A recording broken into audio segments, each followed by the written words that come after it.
So we're able to clone your voice, your behavior, personality, speech patterns, all that stuff with no prompting. And that's kind of a key piece, if you want widespread adoption of AI voice, is to how do you make this so easy that even your grandma can build a voice agent, right? Hello and welcome to the Imagine AI Live podcast. I'm your host, Chris Madden. Today we have with us Richard Lin, the CEO and co-founder of Anyreach AI. AI that scales conversations, deploy human-like AI voice agents that handle conversations at scale. Super excited to talk with you, Richard. Richard, how are you doing? I'm doing great, and thanks for having me on the podcast. Yeah, great for you to be here and get it out. We've got 90,000 people across all of our platforms now that follow us. It's pretty awesome. So thank you all, our beloved listeners. Let's start out, Richard Lin. I looked at your LinkedIn and you've got quite the storied past. You've done a lot. How would you describe your journey of how you got into tech and led you to Anyreach? Yeah, absolutely. So quick background, serial entrepreneur, and got my first taste in tech actually right when I was born. So born and raised in San Francisco. My mom was an entrepreneur, not in tech, but doing real estate. And so I always kind of had this entrepreneurial type of business mind and DNA, if you will, growing up. So I actually started my career in product because I wanted to essentially build the skills to better understand how to become kind of a CEO entrepreneur. I worked across several kind of enterprise SaaS companies like Five9 to Brocade to SAP. And really kind of got my first startup experience at a company called Deliv, which was building the Uber for shipping. And then got my feet wet in several different projects early on, but I didn't really know what I was doing. So it wasn't until, say, about 9 years ago when I took antibiotics, ended up getting really sick, and got something called C. diff, which kills about 25,000 Americans a year. It's a super bug that happens when you take antibiotics on a very rare chance. So I spent about a year reading research on the microbiome, which is your gut bacteria, and then quickly realized how much the microbes were essentially impacting our health. All kinds of disease states that you normally wouldn't think are in the gut, like your brain health, Alzheimer's, the skin, so on and so forth. So I started a company called Ombre Labs, used to be called Thrive, about 8 years ago, which was essentially the 23andMe for poop. So we had a consumer genetics test that personalized nutrition and probiotics based on your gut microbiome. And at the time, in order to see the DNA of the microbes in your gut, all these really kind of big machines called next generation sequencing devices were only available in academia and research. So my thought was like, how do I democratize this and make it available for consumers to essentially be able to test it at scale, track their health, and ultimately improve it? And so with Ombre, it was a venture funded company. It was actually one of my first companies as a true CEO founder, if you will. Raised about 13 million from the Moulton family, from Unilever, other VCs in Silicon Valley. At its peak, we had one of the largest genome databases in the world, about 150,000 samples. And I was on Shark Tank season 11. Unfortunately, we didn't air, but we did get a deal during filming. And the reason why is because we actually got sued in the middle of it for trademark infringement. And currently the product is in 2,600 stores nationwide at CVS and Rite Aid. So if you go to the probiotics section, you'll see Ombre on the shelf. And so that was my first step into entrepreneurship. I did that for about 5.5 years. Left as CEO and founder, just due to family, personal reasons, and then became a venture capitalist. So joined the dark side. At a firm called Acadian, about $1 billion under management, invested in companies like Palantir, Uber, and so forth. And then kind of in parallel to that, I was a fractional executive, interim CEO, chief product and growth officer at several Series A plus companies, and decided to kind of jump back in the saddle, starting Anyreach now. Yeah, it's really cool. And that's actually how I got my start in the podcast game, was working for Harry Stebbings at 20 VCs. But yeah, let's turn to Anyreach AI. So what does your company do? Anyreach's mission is to turn every conversation delightful. And so we have an end-to-end platform that lets you build multi-channel agentic AI. So any business of any size across any vertical, if they need to talk with their customers on any channel, whether it's voice, phone, email, SMS, and so on and so forth, are able to quickly spin up a autonomous agent that sounds human, that can essentially say the right things, if you will, and also take action on behalf of both the business and their customers. Can you give me an example of that, like a use case? The healthcare industry, for instance, One of the clients that we're working with right now has a lot of trouble answering calls. So they have a whole bunch of inbound patient general questions, scheduling, and so forth. They miss about half their calls so far, just because of tech, and they're also short on staff. And so obviously an AI voice agent that sounds like a human, that can pick up calls 24/7, there's no wait times, can speak multiple languages, is obviously the right kind of solution for a problem that they have. We're actually developing new use cases that just couldn't exist prior with human labor. So for instance, we have a school client.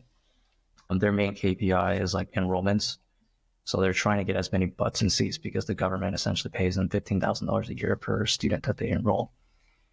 So they do a lot of digital marketing. They do Facebook ads, they do Google ads, and their conversions are like really bad. So ads to a website, probably converting less than 1% to become a lead. So we're spinning up kind of what they call click-to-call ads. Click-to-call ads are 3 to 5 times higher in conversion rates than traditional kind of sending traffic to a landing page, if you will. And the experience there is, so you can imagine as a parent or a customer that's researching, you want to talk to someone immediately and you want to ask questions and, understand, what they offer and so on and so forth.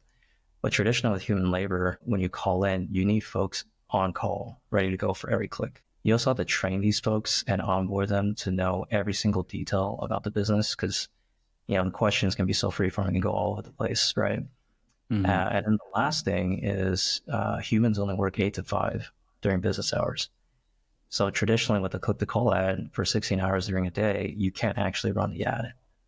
But now with our technology, you can essentially clone the best rep that you have, their voice, their personality, their speech patterns.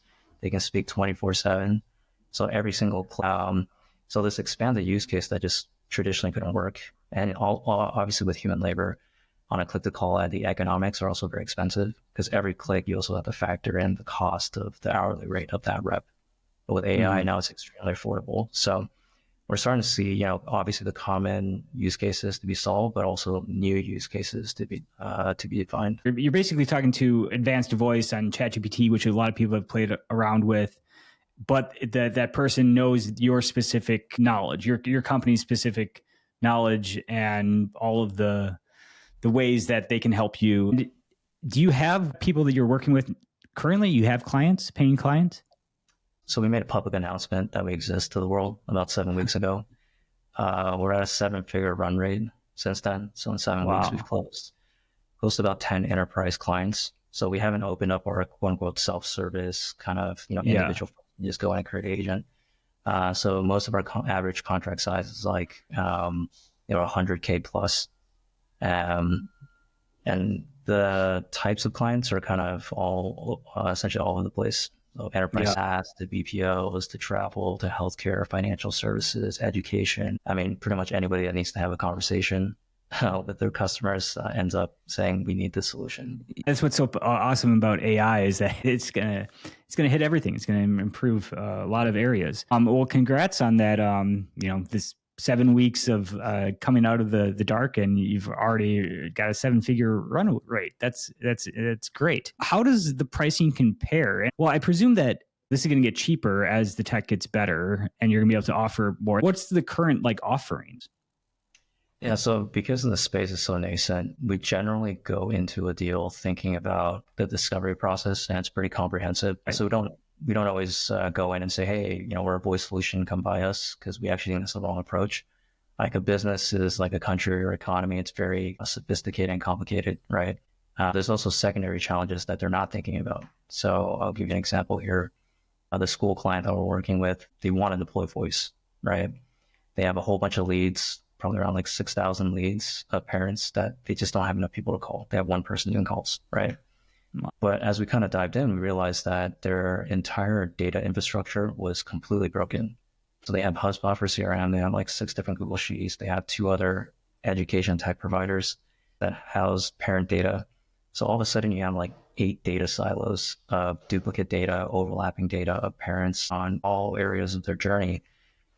Your AI can't actually perform until you clean that up. So we had to go in and say, hey, we want to deploy this, but in order for it to be successful, we actually got to clean up your data and make one source of truth so that, the agent can actually work within those parameters. So we've had to kind of do a lot of this discovery with clients, especially for enterprise, because it's so much more complicated. So we also bring in, kind of a services arm, if you will, to help fix those areas so that we can fully deploy voice, or not even just voice, just autonomous agents over a handful of phases. And the way we do that is, and we have some amazing folks on the team. We're strategic thinkers, but one of our key criteria internally is that everyone needs to be AI native. We're all using the latest AI tools, right, to do our job, whether we're creating agents internally on the back end, or we're using our own technology, using off-the-shelf tools, and so on and so forth. That's how we're able to essentially scale our services offering without human capital, because one person on the team has an output of like 10 or 50 people. So we always go into these projects if there's other kind of additional services to make AI useful for the business, that we actually build agents in the back end to actually service them. Yeah. Okay. A lot of questions from the team perspective. The sales, do they get an added benefit of like a commission based thing where it's like they're based on how impactful they can be and how much they can help the client? They personally get financial incentive from that? Yeah, so it's a split between different folks on the team. Obviously, we have a sales team that makes a commission off each deal. That percentage is confidential, but it's pretty generous. But we use a lot of different tools, vendors, internal tooling for our go-to-market. So like we don't do any of the lead gen, like it's all AI SDR work. So, from massive cold emails, for instance, we actually have an AI SDR that finds the list of ICPs, enriches, cleans it, starts the automations, and then that gets funneled into a TO, which is our AI native CRM, if you will. And then folks on the sales team will kind of go through the process, doing discovery, building out the proposal, and so on and so forth. Most of that is automated. There's still obviously more that we want to automate. So for instance, when we go through the proposal phase, we don't actually draft this up ourselves. So we have the automation where after a meeting, discovery meeting, the transcript gets thrown to O1 Pro. And then O1 Pro literally just breaks up the entire scope of work, deliverables, timeline, pricing, and so forth. Then we send it to the client to review. So far with this proposal automation process, we have like probably a 90% conversion rate. Only 10% of clients have said, we don't want to move forward, but everyone so far has been like, yes, let's do it. Amazing. The voice itself, are you using like 11 labs or have you built that natively? Yeah, that's a great question. The traditional way of building voice is a 3-step process. So there's ASR for transcription, there's the LLM for the reasoning, and then there's text to speech for taking the output of the LLM and then like synthesizing it into like an AI voice. Across all 3 parts of the stack, we actually have our own fine-tuned open source models. The reason why we did that is several factors. First one is we have more control over it. So from my understanding, the majority of voice providers are using DeepGram for transcription. They're using like OpenAI for the LLM, and then they're using 11 Labs for TTS. This makes it extremely hard to control because you're kind of constrained by the APIs of these providers. So you can't inject more specific algorithms to actually improve the accuracy or latency and things like that. So I'll give you an example here. One of the common edge cases in a real phone call is the transcription process. So for instance, you were talking to an AI voice agent and a dog is barking in the background, for instance. You might only transcribe like half the sentence, right? And then what ends up happening is when you throw in the DeepGram and then you throw it into the LLM only has half the sentence to go off of. So you can imagine garbage in, garbage out, right? Like the response is going to be great. And so Karthik, my co-founder, he published a paper called the NBEST hypothesis, which came out of CMU. But essentially what it does is it looks at all previous conversations before that transcription got messed up. And it comes up with 20 different probabilities of what the sentence possibly could be, right? And then based on statistics, we'll say, hey, out of these 20, the first one is like the best kind of prediction of what the full sentence should be. And then that gets shot to the LLM for the output of the TTS. So that's just one area of like performance that having your own stack and owning it to have that control. And then the second part is around cost, right? So if you're using the DeepGrams of the world in 11 Labs, you got to pay a tax to these guys on a per minute basis. So it gets pretty expensive over time. So what we've seen is anywhere from like probably the lowest end, like 12 cents to about 20 cents a minute, right? If you have to use these providers. And the other thing I didn't get to mention in parts of our solution is we have a simulation environment. So what's the point of that? One of the things we realize is, you can create a voice agent. You can say, hey, it sounds great, and tell the client it's pretty much like 100% accurate. It's great and good to go. they're still going to be skeptical. Like, I want to call it manually myself. I want to get my stakeholders to call it. But the truth is, no one has time to sit down and call a voice agent like 100 times to schedule a call, right? So how do you actually solve that? Well, you have to run simulations to actually test it without human input, right? So we have an environment where you create your AI voice agent, and then you create an AI customer, and then you can actually do real phone calls where AI is talking to AI. It's pretty meta, if you will. And then, you can run thousands of simulations on our platform, and then you get two kind of reports, if you will. And the first one is like speech analytics, things like pronunciation, brevity, so on and so forth, like conversational nuances, as well as task completion. Is the agent actually doing the job it's supposed to do? But in order to run that many simulations, you need the cost to be extremely low, right? Because you can imagine if you're running 1,000, AI to AI phone calls, each one being like 2 to 3 minutes each, and you're paying 20 cents per minute, no one is ever going to test their agents in this way. So that's the other side of like owning the stack, is to reduce the cost so you can actually provide additional functionality that customers actually need. Well, one performance issue that I found that's quite annoying talking with AI is the kind of the stop and stutter. Do people know that they're talking to an AI when they're talking to it? And I feel like as a society, we have to kind of adjust to that and that pacing. But could you speak to the performance there? So I think the problem you're kind of addressing is the interruption handling and end of turn taking capabilities. So our solution does have that. So when you do cut off the AI, it's able to remember the context of the previous conversations, as well as what the new input is. We essentially chunk this during the TTS. So like, it's like, every second it's actually like inputting the actual text before you inject your new question, and it's able to kind of like map it back. So that's definitely a key area where we kind of stand out. So it feels like more of a natural conversation. We've definitely experienced other voice agents that just keep talking and keep rambling because they're not able to handle the turn-taking interruption handling that some of the more advanced systems can do. So that's the way we solve it. The other thing that kind of to your point is, when do you get an AI to actually interrupt? Because depending on the type of conversation or use case, sometimes you don't want the agent to be too passive, right? Like for a sales agent, if the end customer or client is like rambling off a tangent, I kind of need the AI to understand the context of the conversation and say, hey, let me bring this customer back to the key point to push them toward being a lead, closing a deal, and so on and so forth. So that nuance is something we're developing right now. Like, when does AI actually interrupt in a way that's not annoying?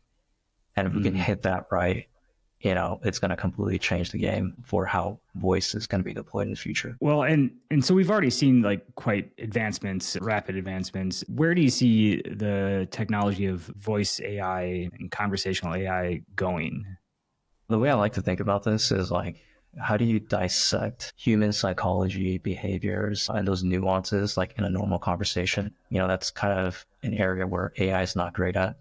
So AI is not good at, actually, I don't even think it has capabilities right now to detect emotions, for instance. Right? So if you're coming in as a client extremely angry, like how would AI be able to adjust its tone, what it's saying, its rhythm, and kind of other conversational nuances to match the client? That doesn't really exist at this point. We have seen some advancements in that area around like speech-to-speech models, right? So real-time API with OpenAI, you've seen that with the advanced voice mode, where there is some nuance to that. Like sometimes the agent can actually like sing and have different emotional ranges, but it's kind of a gimmick. It's not really like tied to a real customer and what they're going through. So there's all those nuances that, AI is not quite good at right now. One of the things we've kind of hacked together that provides quote unquote empathy in our conversations is we have a memory feature. If you've interacted with our voice agents and then you call back kind of a second time at a later date, it'll actually remember the context of some of the key points, icebreakers, personal information about you. So for instance, if I call in and say, hey, I'm taking my kids to Tahoe in the next 3 weeks, and then I make the second phone call, 3 weeks later, our voice agent might actually be like, hey, Richard, you told us that you're going to take your kids to Tahoe. I was just talking to my AI friends about hitting the slopes. Do you have any good recommendations of different places to ski in Minnesota? So it's empathetic, right, to the person. It's like understanding of their personalization and so forth, but it's not truly understanding that, right? So I think in order for a voice to be fully adopted, it needs to be able to understand all those human nuances and be able to respond accordingly. Mm-hmm. So it's still a big hurdle that is yet to be proven that it can be hurdled. Yeah. Going back to the service element of what you're providing, and like the consolidation of a company's data, super valuable. I think that's what almost every business and enterprise is looking for, is just like they want one person that kind of knows everything about their org and one company, Yeah. and then the organization of that is, for a lot of people, that's too complex, and they understand it could be organized a lot better, but they don't know how to approach doing that. Is that, in a way, do you see that as a moat of yours, where you're providing that service, and then once you've done it for them, they don't want to go somewhere else? Yeah, absolutely. That's actually part of our go-to-market strategy, product strategy, if you will, to build defensibility, because coming to the customer and really understanding the entirety of their business and how AI can actually be deployed is really kind of a key differentiator. If I just come in and say, I'm going to sell you voice, plug and play, essentially you're just going to go and say, okay, who's the next provider that's a little bit cheaper, right? And we swap you out. It's like the same sounding agent in some sense. So we like to get pretty deeply embedded in a company. And it's not just data. Sometimes, like, for instance, the school needs help with paid marketing, right? Because they're doing their paid marketing. They had a vendor, they spent like $2 million over the course of 2 years, like heck a ton of money, that had zero results, zero reporting. And we came and said, hey, this is pretty easy for us. We're going to own it end to end. And we want to, because we're doing the click to call ads to our voice agent. We don't want to hand off our click to call campaigns to some random vendor that can't perform, and then our agent doesn't actually perform, right? So we really think about all those key pieces. And I would say that's probably one of my unique skill sets, being a fractional executive, being a CEO of my own company, is I've done everything. I've fired agencies in the course of my last startup because they just couldn't perform, whether it's marketing, customer service, and so on and so forth. So I said, I got to learn all this stuff myself, and I got to go fix it. So I bring that same knowledge to these deals, and I'm trying to scale up my team to also build up those same skill sets. And then part of that is also just creating, agents in the back end that can resolve some of these issues. One of the things we do there with AI is we use a tool called Akio. So Akio is an AI native kind of data infrastructure, data pipeline, and data visualization and reporting tool. And so you can pull in, their HubSpot data, their paid media data, any sort of one-off, data silos and CSVs and so forth. It goes in there and you click a button, merges everything, cleans it, right, structures it, and then you can literally create your visualizations and reporting. You can tie that source of truth data to any sort of outside API, if you will, or kind of workflows and actions. And we do that at scale because essentially every client we go into says, hey, I want to understand my data better. Okay, cool. We just integrate, deploy, and then the visualizations are pretty interesting because we don't actually have to comb through the raw data and like VLOOKUPs, pivot tables, all that nonsense. Essentially just chat in a window and say, hey, I want a bar graph of enrollments over the course of a month. And it spits out, the graph, and then you just put in a dashboard, you're done. Incredible. So you're essentially an AI consultancy as well. I mean, you're helping to streamline and bring your companies that you're helping up to the AI speed here. We have a services arm, which we call AI Done For You. And we try to help every one of our clients understand AI's current capabilities, what we offer in our technology and solution, as well as like what we can offer on the services side of things. Mm-hmm. So a lot of businesses are just eating it up because they're like, yeah, we know we need to adopt AI, but they're kind of fearful, right? It's like, I don't know where to start. Like, is this going to destroy everything? I'm going to lose my job. And it's like, no, let me show you how we can, 5 to 10x, whatever metric you have. And I'm going to teach you, our team is actually going to teach you and hand off these tools to you so that folks on your team become AI native as well. So we don't try to gatekeep this knowledge, right? I think at the end of the day, like, if we really want AI to be mainstream, we have to teach the pen and paper. Like, and it's not just like sending them a document or an article, like go read up about how to use GPT, right? It's actually showing them, like, we implemented this, here's a Loom recording, let's walk through it. And then they're like, wow, it's this easy. Yeah. And I got all these capabilities, right? Incredible, Richard. What's the game plan here? What's the roadmap for your expansion, taking over more, expanding your client list, and where are you going? Well, it's world domination, that's for sure. But kind of back to our mission of turning every conversation delightful, right? That's, there's so many conversations, and, the way we think about the approach here is essentially be the like gold standard of toll-free calls.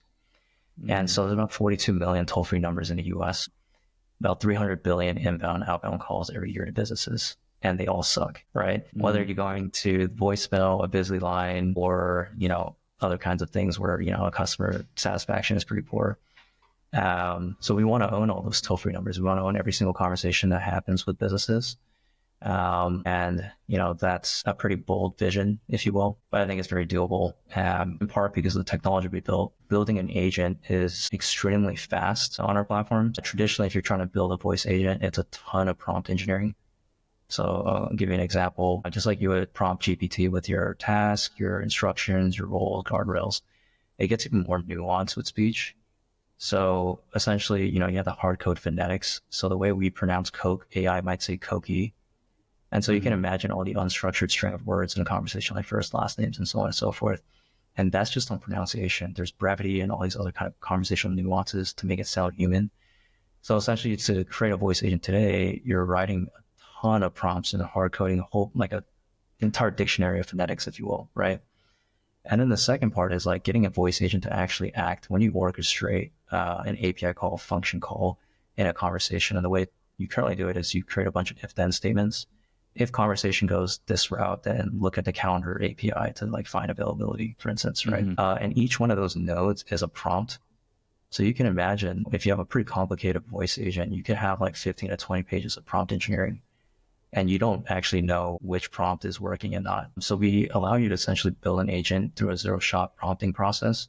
So you just speak your agent into existence. And so the way we build it is there's no prompting. You just upload call recordings. And our tagline here is clone your top 1% sales rep, customer service rep with successful outcomes.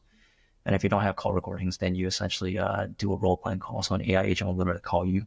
And then you as the human will just talk to your business and so on and so forth. So we're able to clone your voice, your behavior, personality, speech patterns, all that stuff with no prompting. And that's kind of a key piece, if you want widespread adoption of AI voice, is to how do you make this so easy that even your grandma can build a voice agent, right? So I think that's going to be a key area on the product side that differentiates us, obviously, for mass adoption. We have a lot of pretty interesting kind of go-to-market channel partnerships, advisor partnerships, because I would say like more than 99% of most of the businesses right now just don't know about AI. They just, right?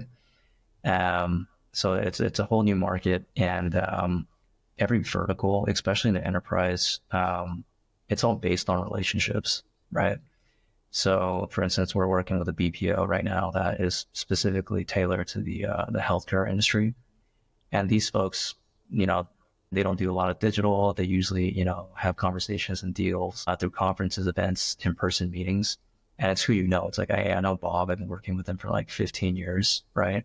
So are they going to trust me, some random Asian guy that just comes out of nowhere looking like I'm like, under 20, saying, hey, do you want to buy my solution? Or are they going to listen to Bob, who's, they know him on a first name basis. Their kids go to school together, so on and so forth, right? So part of our go-to-market is, whether it's investors, businesses, channel partners to advisors, to find these thought leaders within their specific verticals, and then driving our marketing dollars and our efforts and so forth through them as the first line of credibility to really kind of open those doors and get those deals.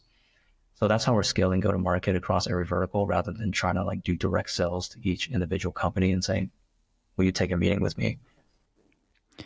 If you had to say your biggest pain point, or what's the biggest obstacle in your path to world domination, what would that be? I would say it's the talent gap. So there's two things we look for when we hire folks. Everyone needs to be technical. Everyone needs to know how to code, including me, right?